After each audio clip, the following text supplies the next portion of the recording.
Okay, team, what are we? Video number 5? Video number 5, moments in the match, set pieces. We're going to talk about taking a corner. Okay, we've gotten the ball down to our offensive half, the other team's defensive half. They've put it out of bound across the end line. We get to take a corner. You notice I've moved them out of the way for this video and just kind of left our guys there and their goalkeeper and their number 9. And that's because I want you guys to remember during a corner kick, it's their job to mark us, not the other way around. So it doesn't matter that much where they're at. I want you guys to line up pretty close to the same way. As the season progresses, if we get really good at this particular corner kick, I got a couple of other ones that are a little bit more complicated and tricky that we'll work on. But for right now, let's keep it simple until we get good at this. All right, 7, 11. Generally speaking, I want you taking the corners, okay? Whoever's playing that 7, whoever's playing that 11. Ball goes out there, and you get the opportunity to take the corner. Take the corner, even if you're not very good at them yet. You're only going to get better at them if you take them. That being said, if you're playing the 7, the ball goes out, and we're taking corner down that corner, and we're tied up with 2 minutes to go in the match, and you think to yourself, man, I'd really rather Carson come take this for me because he's really good at curving this into goal, and he's playing the 5. Trade with Carson. That's fine by me. That's your call.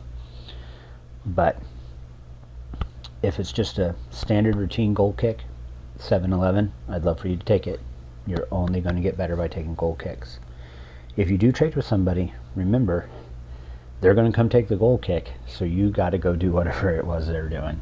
If you're trading with Carson and he's playing the 5, you need to go help defend. You can't have 2 people over there taking the goal kick. All right, generally speaking, this is how I want you to set up. 7, 11, you're obviously in this particular situation. The referee's indicated that we're taking the corner from the right side of the pitch. 7 comes out here to take it. 9, right at the top of the goalie box.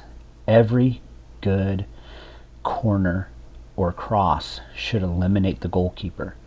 So if we send this ball straight in like this to the goalkeeper, he's just going to collect it up. That's why we want to try and send it out like this. 9, straight across from the near post, which is the post nearest to the ball on the goal, lined up right at the top of the goalie box. That's the small box right here. 8, right in the middle, pretty much right where the penalty marker is, okay? 11, you're lined up from the far post, almost at the top of the box. And the reason why we're staggered like this is just like when you mark somebody, the further away from the ball you are, the more time you have, is as this ball travels, that will give you time to run onto it. Whereas if you're all the way up here, the ball might pass you by the time you can back up to it and come at. This allows you to run onto it. It's also easier to shoot at a goal if you're running towards that goal.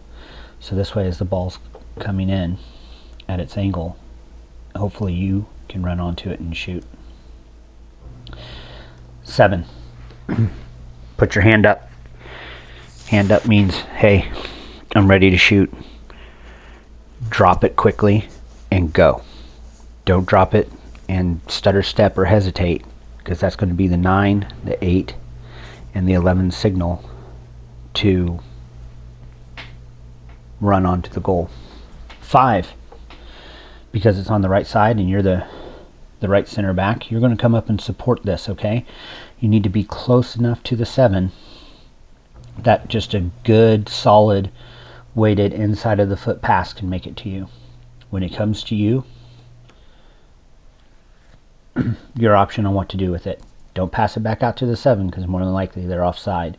But if you want to shoot from there, that's a great option. If you want to try and curve it in front of the goal for one of these guys to run onto it, that's also a great option. 7, how do you know if you're going to send it in or send it short? Sending it short to the 5. If they've got all their guys in the box and nobody's marking the 5, send it out to the 5. Let them take a shot or send it back in. All right? But if you do send it into the 5, you can't just stand there and look. All right? Get into play. Whether that means dropping back to help defend or getting in here to help. Number 4, if the 5 has come over here to support the 7 with a short ball, you've got to play centrally as the last defender. All right? How far you can push up or how far you can play back is completely dependent on their number 9. All right? We can't let their number 9 sneak behind us during our corner kick, because if that ball comes out quickly, then it's just them versus the goalkeeper. So if they've dropped their number 9 in to defend, go ahead and push on up, maybe halfway between the goal and the center circle. All right?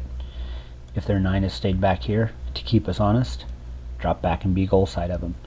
Don't be goal side of them on this side, but be goal side of them closest to the 5. All right? Play off, not directly behind them, off to the center a little bit. Maybe even closer, so if the ball does come out, maybe you've got a chance at getting to it before they do. Goal keep. You listen to Coach Joel, but more than likely he's going to tell you on these corner kicks that you can come play way up out of your goal, maybe about halfway to the center circle. So if that ball does get an emergency clearance out, maybe you can get to it before anybody else and send it back in. All right, same scenario, different side. Ball went out, referee indicated that we're going to take it from the left corner. Almost the exact same thing, only difference, 11's coming out to take it. The 9's still going to go to the near post. The 8's still going to be on the penalty marker. Ish. The 7 is going to line up on the far post, almost at the top of the box. The 5's going to have to drop back centrally, and the 4 is going to come up to support. Guys, there's not a time limit on a corner kick. All right? You don't have to take the ball out there and have it back into play in 8 seconds. If you need 30, 45 seconds for your team to set up, take the time. All right? Team captains, you don't see somebody where they're supposed to be, give them a kind reminder. Hey, Landry Cochran, you're the 8. You're supposed to be on the penalty marker, not in front of the goalkeeper. All right? Take your time. This is a good chance to score a goal. They outnumber us because we've got to have someone taking the corner kick. But it's still a good chance to score. Okay, into video number 5. Run through this at practice.